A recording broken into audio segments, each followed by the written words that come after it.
Desde Bogotá, Colombia, soy Lorena Bornaceli transmitiendo para BPI TV. A mi lado se encuentra Julio Borges, él es el representante de Venezuela ante el Grupo de Lima. Con él vamos a conversar a propósito de la reunión que se llevó a cabo el día de ayer justamente en la capital colombiana con respecto a este documento de 18 puntos que han firmado los países y lo que viene ahora para Venezuela.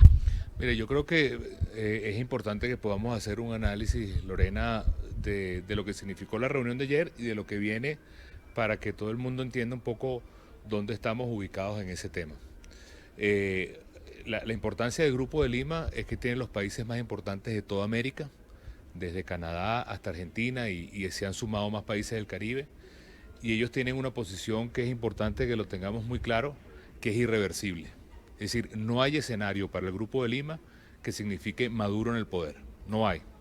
Incluso no hay posibilidad de llegar a ningún acuerdo para hacer unas elecciones, por ejemplo, un gobierno de transición que no pase por Maduro fuera del poder. Eso tenemos que tenerlo claro. Ayer se avanzó en nuevas sanciones para la cúpula militar y civil de Maduro. Se avanzó en el hecho de que se va a poner presión a los organismos de Naciones Unidas, se avanzó en el hecho de que se van a sumar más países para el Grupo de Lima, se avanzó en el hecho de que se va a redoblar los mecanismos de presión con temas de investigación de corrupción, derechos humanos y destrucción de la democracia. Y nosotros llevamos un punto, que es el tema de que tiene que haber una posición muy clara, que si Maduro en todos los escenarios tiene que salir del poder y de la usurpación, nosotros tenemos que darle una fuerza muy grande a lo que hemos llamado que todas las opciones estén abiertas. Yo creo que es muy importante que nosotros sepamos decirle a Maduro que no hay forma de que él se quede en el poder y que nosotros tenemos que estar claros que el sufrimiento que tiene el pueblo venezolano, no de ahora, desde hace años, tiene que tener en este momento una solución inmediata y que quien ha escogido precisamente el camino de la radicalidad, de la violencia, de no dejar que los venezolanos se expresen, de que no haya progreso, de que no haya nada, ha sido Nicolás Maduro. Entonces es él el que está escogiendo el camino de la violencia, es él el que está escogiendo el camino más radical, porque al final el pueblo venezolano lo que quiere es la paz, el progreso, la democracia, y está haciendo todo, y ha hecho todo para lograrlo, y lo va a obtener también. Había venezolanos que esperaban quizás un poco más o una acción un poco más contundente con respecto a la reunión del día de ayer, que las expectativas estaban mucho más altas. Usted habla la parte positiva de ello. ¿Qué mensaje se le puede dar a esas personas que el día de ayer quedaron un poco desilusionadas de alguna manera? Bueno, nosotros llevamos una posición, el presidente Guaidó, que fue el que habló en la plenaria, llevó una posición muy clara. Nosotros la reiteramos antes de la reunión y en la reunión. Nosotros tenemos que ver también que el Grupo de Lima se creó para ayudar a Venezuela y es algo que tenemos que agradecer y están allí, estarán con nosotros, estarán empujando, estarán presionando y creo que hay cosas que lo puedo contar por mi propia experiencia, se van sucediendo. Te voy a poner un ejemplo muy concreto. La primera vez que como presidente del Parlamento yo fui a solicitar sanciones en Europa y en Estados Unidos, tanto en Europa como en Estados Unidos me dijeron eso es imposible, eso nunca va a pasar. Nunca vamos a hacer sanciones como usted le está pidiendo. A los pocos meses eran una realidad. El tema petrolero, que para mí es una de las sanciones democráticas más fuertes, siempre me dijeron, olvídese que eso nunca va a pasar. Y ya es una realidad y todo el mundo acepta que tiene que hacerse así para meterle más presión. Con esto lo que quiero decir es que en mi experiencia, que hemos estado empujando este camión internacional desde el principio, es que las cosas que hoy parecen imposibles, la realidad se va lamentablemente destruyendo tanto y la dictadura se va convirtiendo en algo tan cruel que se van imponiendo. Por eso yo he sido claro en la primera pregunta al decirte que al final quien está escogiendo el camino de la violencia y de la radicalidad es Maduro. Entonces nosotros vamos a seguir insistiendo, vamos a seguir llevando los argumentos por los cuales la presión tiene que continuar y tiene que haber una posición abierta a que Venezuela tiene que tener sí una solución como sea y por lo tanto todas las opciones tienen que estar sobre la mesa porque lo que es impensable es que Maduro prevalezca en el poder. Eso sí es imposible de pensar. Usted recuerda un tema muy importante que son las sanciones petroleras. Ayer escuchábamos al vicepresidente de Estados Unidos, Mike Pence, quien instaba a los países de Latinoamérica que se congelaran los activos para que pudiese ser el presidente encargado Juan Guaidó. Con respecto a esto, ¿se va a tomar o se va a seguir tomando esa iniciativa para que los países lo hagan? Sí, eso es una de las cosas importantes de ayer. Hay distintos activos productivos venezolanos en distintas partes del mundo. Eso se está logrando proteger, tanto en cuentas de ahorro como activos propiamente dicho desde el punto de vista de empresas o de refinería, el paso que se ha dado con Citgo. Ahora se van a dar pasos muy importantes en el nombramiento de los representantes del gobierno de Juan Guaidó ante el Banco Mundial, el Fondo Monetario Internacional, el Banco Interamericano de Desarrollo. Se está ya trabajando en la transición económica en el sentido de que ya se está tocando las puertas para lograr las reformas económicas, la posibilidad de tener a futuro recursos que permitan la recuperación del país. De manera que es un proceso de transición que ya comenzó, que no tiene vuelta atrás, y en ese sentido los distintos países han sido muy abiertos y muy colaboradores a ayudar a que esta transición económica y política ya tenga un comienzo real. Hay posiciones encontradas con respecto a lo que debió o lo que se debería hacer en Venezuela.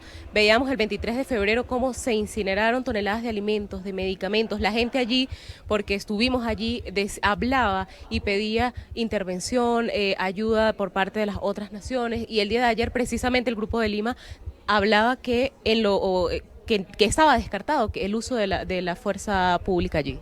Bueno, todos estábamos allí en la frontera, yo también estaba, y para todos fue doloroso y decepcionante, y todo lo que queremos es que haya una solución a Venezuela ya, esa es la realidad. Y quienes están usurpando el poder en Venezuela merecen el trato más duro y más contundente y más rígido en ese sentido. Ahora, entendamos también que digamos, lo que significaría una opción de fuerza es una opción en la cual quien puede ayudar más, que son precisamente los Estados Unidos, tienen una posición abierta en el caso venezolano. Y también pienso que los distintos países de la región, que son también quienes están sufriendo junto con Venezuela la carga económica, el problema del crimen organizado, el problema de la frontera, el problema del apoyo a grupos subversivos que hacen ataques terroristas en otros países, sienten también que esto tiene que cambiar. Y por lo tanto, el mensaje que yo daría es que entendamos que en apenas pocos días o pocas semanas hemos dado un salto enorme. Hoy más de 60 países reconocen el gobierno de Juan Guaidó, reconocen la legitimidad de la Asamblea, desconocen a Maduro. Se le ha quitado todas las fuentes de ingreso, que es un trabajo que se venía haciendo desde hace años, poco a poco, pero ahorita se le quitó todas las fuentes de ingreso que se iban a robar, porque ese dinero no era otra cosa sino para robar. Vienen sanciones adicionales en el tema oro. Hay las sanciones petroleras, se le ha quitado el manejo de la industria, de manera que nosotros estamos ya en un proceso que es como una especie de embudo, de recta final, difícil, muchas veces confuso, muchas veces doloroso, que va a tener acelerones y frenazos, pero es un proceso que yo sí quiero transmitirle a todos, que no hay manera que sea reversible, no hay manera que haya retroceso. Es un proceso que no tiene otro destino y otro resultado que no sea la salida de Maduro del poder, la reunificación de Venezuela, la apertura de Venezuela para que sea un país de progreso y que los venezolanos puedan tener la capacidad cierta, libre, sin miedo, de escoger su futuro. ¿Cuál sería su mensaje para los venezolanos que luego de la quema de estos alimentos y medicamentos anímicamente no han logrado levantarse? Mira, vengo ahorita precisamente de una reunión larga con el presidente Juan Guaidó, él lo anunciará en su momento indicado, pero todas las cosas que estamos haciendo son cosas que tienen que relanzarse, recuperarse y restituirse. Y créanme que no hay ni uno de los elementos que nosotros hayamos puesto sobre la mesa que tenga ningún tipo de retroceso. El gobierno el sábado mostró lo que es verdaderamente. Gente como Iris Varela, Freddy Bernal, llevando grupos de paramilitares, incluso la población penal, obligándola a ir a armarse y a juramentarse. Todo eso lo que significa es algo muy importante, que no podemos perder de vista, que por lo menos en la Fuerza Armada no acompañó a algunos grupos esto. Y yo creo que hay también un proceso que es paralelo, que es de fractura, que es de colapso en la Fuerza Armada, y para mí son como las patadas finales de un ahogado. Es la parte final de un gobierno que yo siento que está literalmente caído dentro y fuera de Venezuela, pero que va a ser un proceso final duro porque hay que salir de gente que al final no le importa el dolor de los venezolanos, no le importa quemar la comida, no le importa la tortura o la muerte, como el asesinato de mi hermano Fernando Albán, o la cárcel de Juan Requesén, o las cosas que le hacen a todos los venezolanos, pero ahí es donde nosotros tenemos que llenarnos de fuerza, como lo hemos hecho, y saber que el bien siempre triunfa y que Venezuela libre es la que va a triunfar en muy poco tiempo en Venezuela. Estamos en la parte final, es difícil creerlo, pero estamos en la etapa donde el último metro es el más duro, pero es con seguridad el último metro final. Lo que vimos en la frontera fue realmente triste, fue realmente trágico, porque las personas incluso lloraban cuando la ayuda se estaba incinerando, y sin embargo, Delcy Rodríguez dijo que vimos esto de lo que ellos son capaces de hacer.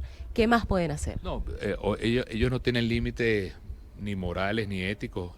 Han matado, han asesinado, han puesto preso gente, han torturado, han hecho las peores cosas que hace cualquier dictadura carnicera, de las peores. Ahora, también tú que estuviste en la frontera y yo que estuve en la frontera, estemos claros en algo que se lo podemos comunicar a la gente. Al final era una minoría armada de ellos, que era un puñito de gente de 20, 30 personas dispuesta a matar, pero contra miles de personas. Lo que te quiero decir es que al final ellos lo único que le queda es la fuerza bruta, la violencia, el asesinato, pero su grupo era reducido. Ese grupo paramilitar de ellos era un grupo reducido que no representa al 99,9% de los venezolanos, que son gente de paz, que son gente de lucha, pero gente de dignidad, y que van a terminar imponiéndose sobre esa minoría corrupta, asesina, violenta, que le quedan sus días contados como el mundo entero lo espera y nos está ayudando para lograrlo. Eran declaraciones de Julio Borges, representante de Venezuela ante el Grupo de Lima, a propósito de la reunión que se desarrolló el día de ayer en Bogotá, Colombia, para debatir el tema de Venezuela y todo lo que se registró allí durante el fin de semana. Todos estos pronunciamientos, todas las distintas respuestas a propósito de lo que sucede en la frontera colombo-venezolana, usted las podrá observar en vivo a través de BPI TV. Soy Lorena Bornacelli desde Colombia.